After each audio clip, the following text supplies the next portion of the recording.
Hello, my shimmering star. I am Amika Dhiya. Welcome you all to this amazing platform of Tutors Theory. Our today's topic is posture education.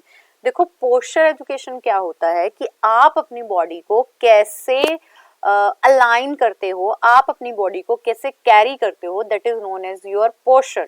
So vision of the term is posture is applied to the carriers of the body और to say correct alignment of different part of body.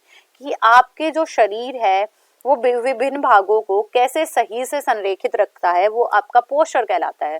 So incorrect arrangement की वजह से आपको बहुत सारे body part में deformities हो सकती हैं, तो हम उसके बारे में जानेंगे. और what is the are good posture, हम इसके बारे में भी जानेंगे. So definition of posture. Posture means the accustomed position which enables the body to function effectively. एक ऐसी हमारी स्थिति जो हमारी बॉडी को प्रभावी रूप से कार्य करने में सहायता करती है और हमारी बॉडी को एक अच्छे से कैरी करने में हेल्प करती है कि हम कैसे बैठेंगे, कैसे उठेंगे, कैसे वॉक करेंगे. इनकरेक्ट पोस्चर की वजह से आपकी बॉडी की जो इफिशिएंसी है वो भी घट सकती है. So a good posture is important for all of us. Important of good posture, it affect the functioning of organic system. कि आपका जो पूरा ऑर्गेनिक सिस्टम है, आपके टिश्यूज, आपकी ऑर्गन्स, आपके सेल्स जो हैं अच्छे से कार्य नहीं कर पाएंगे. इट रिड्यूसेस द स्ट्रेन और द मसल्स पे, लिगामेंट्स पे, जो भी जिस प्रकार का भी कोई दर्द है वो उसको कम करता है. And the very objective of posture education will not be meet when the individual conscious to the his personality. आप जब तक अच्छी पोस्चर एजुकेशन किसी को नहीं प्रोवाइड कर सकते, जब तक वो खुद से कॉन्शियस ना हो कि उसकी पर्सनैलिटी में ऐसी कोई डिफॉर्मिटीज आ सकती हैं. सो और क्या है, पोस्चर एजुकेशन देने से ये भी है कि हमारी जो यंग जनरेशन है वो स्कूल जाते हैं, तो इस स्टेज पे हम बच्चों को सबसे ये इजी तरीका होता है कि हम बच्चों को मोल्ड कर पाएं और एक अच्छी पोस्चर एजुकेशन उन्हें प्रोवाइड कराएं. पुअर बॉडी मैनेजमेंट से भी बहुत सारे जो बच्चों की इन बॉडी है इनसफिशिएंटली वर्क करती है. And there is a no doubt that a person with a good posture have the good personality and जिसके पोस्चर डिफेक्ट हैं उसे उन्हें बहुत ज्यादा इंफीरियरिटी कॉम्प्लेक्स भी होते हैं. सो मेन रीजन क्या है माल पोस्चर के? मस्कुलर वीकनेस, की आपकी मसल्स नहीं है. माल न्यूट्रिशन है, मतलब आपको खाना अच्छे से बैलेंस डाइट नहीं मिलती. विटामिन्स, कार्बोहाइड्रेट, फैट, प्रोटीन्स ये अच्छे अमाउंट में नहीं है. फॉल्टी डेस्क या सीट्स की आपके बैठने की जो सीट्स वगैरह हैं वो फॉल्टी हैं. डिफेक्टिव आई सेट, आपको अब बहुत दूर से देखते हैं, बहुत पास से देखते हैं तो भी बच्चे बहुत ज्यादा अटेंटिव होकर चीजें करते हैं या तो बहुत ज्यादा झुक के देख रहे होते हैं बहुत, तो इन वजह से भी क्या होता है, बॉडी पोस्चर इरेगुलर हो जाता है. And there is a one more reason which is improper exercises. Typical occupation, बहुत ज्यादा ऐसा ऑक्यूपेशन है like they are sitting for hours, बहुत घंटों तक बैठे रहते हैं. Too rapid growth during adolescence, बहुत ज्यादा ग्रोथ रैपिडली हो गई है. कैरिंग वेट, बहुत ज्यादा वेट लेने से. इम्प्रॉपर बिलोंगिंगनेस, कि जो उनका बिलोंगिंगनेस है जिस एनवायरमेंट में वो रहते हैं वो इम्प्रॉपर है. Poor posture of the teachers को देखा तो हम बच्चे जो है अपने टीचर को आइडियल मानते हैं, उन्होंने भी पुअर पोस्चर स्टार्ट कर दिया. एंड हेरिडिटी एनवायरमेंट, बहुत सारे फैक्टर जो ऐसे होते हैं जो उनकी अनुवांशिकता पर भी निर्भर करते हैं और बहुत सारे फैक्टर ऐसे भी हैं which are acquired from the environment. So nature and nurture both effects the posture. Next आता है हमारा identification of common postural defect. ऐसे कौन कौन से पोस्चरल डिफेक्ट्स हैं जो आते हैं? तो बहुत सारे सर्टेन पोस्चरल डिफेक्ट है, हम उन पे वन बाय वन बात करते हैं. So it is a good posture जिसके अंदर आप बैलेंस्ड अपराइट हो, आपकी कमर भी बिल्कुल सीधी है. And this is the forward head and flat back. And this is the sway back and rounded shoulders. ये हमारे वीक एब्डोमिनल की वजह से होता है. Head is also forwarded. First defect की बात करूं तो फर्स्ट है हमारा kyphosis. This defect represent the altitude of the body when there is an increase dorsal curvature. अब मैं बताती हूँ आपको डोर्सल कर्वेचर क्या होता है. देखो ये काइफोसिस है. काइफोसिस में क्या होता है, जो हमारी ये सर्विकल है, थोरेसिस है, स्पाइन है, ये हमारी कर्व्ड होनी स्टार्ट हो जाती हैं. तो ये हमारा क्या कहलाता है, काइफोसिस कहलाता है. कि हमारी जो स्पाइनल थी जो सीधी होनी चाहिए वो हमारी कैसे होने लगी है, कर्व्ड होने लगी है. ठीक है. तो काइफोसिस क्या है, जिसके अंदर आपका हेड जो है टिल्टेड कैसा हो जाए, head is head in the forward position and adjust the balance. क्या हो रहा है, हमारा हेड आगे की तरफ क्या हो रहा है, बैलेंस करने के लिए आगे की तरफ हो रहा है. और the pubic is tilted by the pull of hamstring, और पीछे की तरफ जा रही है आपकी प्यूबिक. ये देखो ये डिफरेंस और ये डिफरेंस. ठीक है. Pull of the hamstring muscles which is a shorten of continual use, और ये इसकी वजह से होता है जब आप बहुत अच्छे पोस्चर में नहीं बैठते. तो kyphosis is a defect in which the altitude of body is increase the dorsal curvature. मतलब आपका जो पीछे की रीढ़ की हड्डी का कर्व है वो ज्यादा बढ़ने लग जाता है, आपका हेड आगे की तरफ झुक जाता है और आपकी जो प्यूबिक है वो पीछे की तरफ, जैसे हैमस्ट्रिंग उसे पीछे की तरफ खींचते हैं ना, तो वो भी हमारी कर्वेचर में होने स्टार्ट हो जाती हैं। कोजेस क्या है, पुअर पोस्चर रखते हैं बहुत ज़्यादा, पुअर क्वालिटी का फर्नीचर है, आईज जो आई साइट है वो अच्छे से नहीं है, हियरिंग डिफेक्ट है, पैरालिसिस वगैरह हो गया है, मेंटल फिजिकल टायर्डनेस है, कॉन्जेंशियल डिफेक्ट है, जन्मजात ही आपको कुछ ऐसी चीज़ें हो गई हैं, सिटिंग अरेंजमेंट अच्छा नहीं है, या जो हमारी मसल्स हैं उनके अंदर पैरालिसिस या कोई वीकनेस आ गई हो, फिजिकल टायर्डनेस हो सकती है, ठीक है।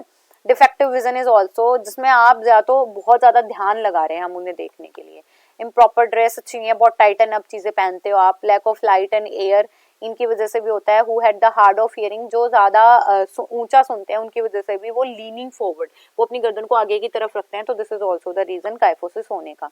रेमेडियल एक्सरसाइजेज क्या है, garland, bow, cow, squat, camel and ऐसी ब्रिज पोस्चर्स हम ऐसी एक्सरसाइजेज हम कर सकते हैं कि हमारा जो पोस्चर है वो एक करेक्ट पोस्चर है, and this one is the best example कि जिससे काइफोसिस और लॉर्डोसिस दोनों चीजें भी क्योर हो सकती हैं। So value of corrective exercises a great during, मतलब हमारे जो ग्रोथ ईयर है उसमें अगर हम बहुत ज्यादा करें तो हमारा जो पोस्चर है वो बहुत ज्यादा अच्छा बना रहेगा, जिससे हमारी बॉडी भी फ्लेक्सिबल होगी स्ट्रेचिंग वगैरह करने से। एंड जो है मोबिलाइजेशन ऑफ वर्टेबल कोलम, जो हमारा वर्टेबल कोलम है, हमारी जो रीढ़ की हड्डी है वो भी गतिशील हो जाएगी, बैक स्ट्रेंथन अप होगी, हैबिचुअल हो जाओगे आप करेक्ट पोर्शन के, रेस्पिरेशन अच्छा रहेगा, और आपकी जो मसल्स हैं, रेस्पिरेशन है, या इनमें भी इम्प्रूवमेंट होता दिखेगा। डिफरेंट एक्सरसाइज करने से, आपकी हैंड ग्रिप, पुशअप, ये करने से भी आपकी बॉडी जो है क्या रहेगी, स्ट्रेट रहेगी। And back to back lift exercises and exercises with the sand bag, इनसे करने से भी, धनुरासन करने से भी, नौकासन करने से भी हमारी बॉडी बहुत अच्छी रहती है। नेक्स्ट आता है हमारा लॉर्डोसिस। लॉर्डोसिस में क्या होता है, जो नेक एक्सटेंडेड फॉरवर्ड, हमारी नेक आगे की तरफ हो जाती है, स्टूप्ड शोल्डर, ऐसे स्टूप्ड शोल्डर हो जाते हैं, ये काइफोसिस है। एंड ये देखो हमारी डोर्सल कर्वेचर इसमें भी ज्यादा बढ़ रही है, ठीक है, और पेट जो है वो आगे की तरफ चला जाता है, और वहां पे जो कर्वेचर था यहाँ पे ज्यादा था, जबकि हमारे प्यूबिक बोन पे कम था, लॉर्डोसिस में हमारी प्यूबिक बोन पे ज्यादा हो रहा है। exaggeration of the lumbar curve of common defect of posture, and that abdominal muscles become lax, जिससे हमारी एब्डोमिनल जो पेट की जो मसल्स है वो विस्थापित हो जाती हैं, एंड डिस्प्लेस फॉरवर्ड, आगे की तरफ बढ़ जाती हैं, और हमारा जो एब्डोमिनल कर्वेचर था वो हम आगे की तरफ हो जाते हैं, and there is the curvature in the pubic bone also. So causes क्या है, सबसे पहला तो यही है कि आपकी जो पोस्चर है वो अच्छा नहीं है। The defect is possibly due to habit formation of during growing year में ज्यादा ऐसे आपने करा है पुअर पोस्चर, ग्रोइंग ईयर में आपका पुअर पोस्चर ज्यादा रहा था, तो होता है इट में causes by the lakhs abdominal wall and result of over eating की वजह से, या लैक ऑफ एक्सरसाइजेज की वजह से भी होता है। रिमीडियल एक्सरसाइजेज क्या है, रोटेशन ऑफ लोअर पार्ट को ज्यादा करें, ट्रंक जो है हमारी ले डाउन होकर नीज के बल हो जाए, खुद को बेंट करें, जिनसे क्या होगा, हमारी बॉडी की फ्लेक्सिबिलिटी बढ़ेगी, और किसी विदाउट रेजिस्टेंस के हमारी इनर रेंज भी ज्यादा फ्लेक्सिबल होगी। हिप रिटेंशन करनी है, बेंट नहीं करना है डाउनवर्ड होके, pressing the hollow of the back against the flat surface, जैसे अभी पीछे बॉल का एग्जांपल मैंने दिया था, बॉल पे लेट के खुद को हिलाते रहना है, जिससे भी आपकी जो हमारी वर्टिबल कॉलम है वो ठीक हो जाएगा। कई पर्सन ऐसे भी है जिनमें काइफोसिस एंड लॉर्डोसिस दोनों मिलता है, स्पाइनल कोड दोनों तरफ से डिफेक्टिव हो जाते हैं हमारे। सो सिम्टम ऑफ टेक्स्ट नेक, आगे की तरफ नेक है, ये काइफोसिस हो रहा है, एंड ये हमारा लॉर्डोसिस के सिम्टम है, ठीक है। नेक्स्ट आता है स्कोलियोसिस। स्कोलियोसिस क्या होता है, lateral curvature of the spine, spine जो है एक तरफ से झुक गई है किसी भी तरफ से, ठीक है, ये हमारी नॉर्मल होनी चाहिए, और ये लेटरल है, किसी एक तरफ झुक गई है हमारी spine. So scoliosis a lateral curvature of deviation from the left to right, किसी भी तरफ हमारी जो वर्टिबल कॉलम है उसका डेविएशन हो जाना 10 डिग्री तक, associate with the vertebral rotation. So scoliosis is the vertebral column seen from the front और back, no longer the straight, जब आपकी वर्टिबल कॉलम स्ट्रेट ना लग के किसी एक तरफ टिल्टेड हो गई है, तो आप उस डिफेक्ट को क्या बोलोगे, हमारा स्कोलियोसिस।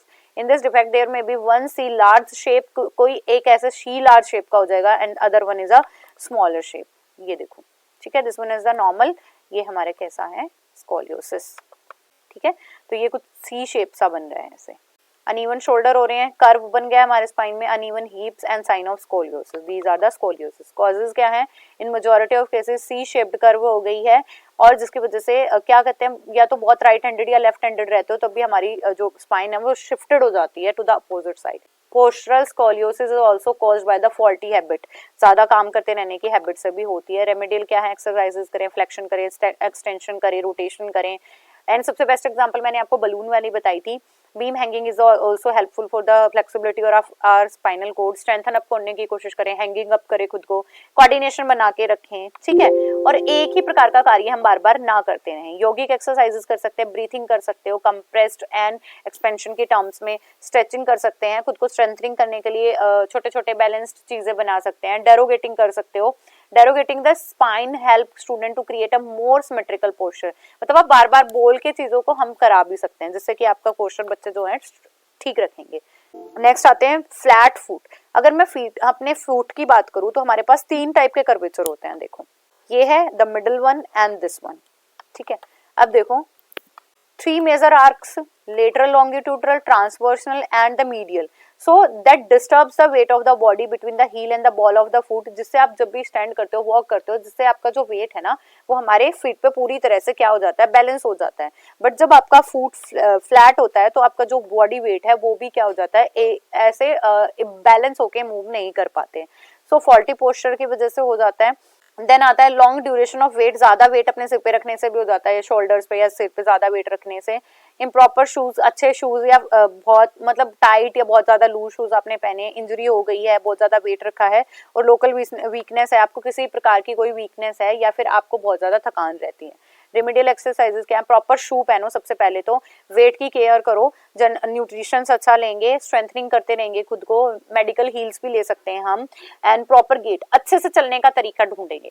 रोलिंग ऑफ टावल्स, पैर के नीचे ऐसे गोल टावल्स को ऐसे रोल अप करके हम ऐसे चला सकते हैं। Sitting with the toes, toes पे खड़े होके कर सकते हैं।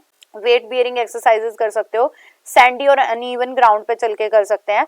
And sit with the soft rubber ball place between the feet, ऐसे करके कर सकते हो, तो भी आपके सोल्स के बीच में जो फ्लैट फीट है वो आपकी प्रॉब्लम सॉल्व हो जाएगी। देन आते हैं हमारे next disease, knock knee and बो लेग्स। ये हमारे 2 और डिजीज है।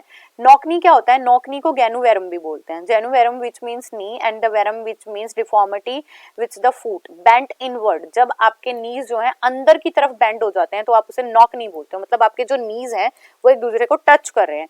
Generally develop the child start walking, ये तभी होता है जब आप ज्यादा बच्चा जो है वॉक करना स्टार्ट करता है। It is a non congenital defect, ये हमारा आमतौर पे विकसित हुआ डिफेक्ट है। And generally develop when a child start walking, जब बच्चा स्टार्ट कर रहा है तो उसे किसी प्रकार की कोई इंजरी हो गई है तब नॉकनी होता है। जैसे हमारी नॉर्मल अलाइनमेंट है, ये हमारी बो लेग हो जाएंगी कि हमारे नीज जो हैं बेंट आउटवर्ड एंड ये हमारे बेंट इनवर्ड हो जाते हैं।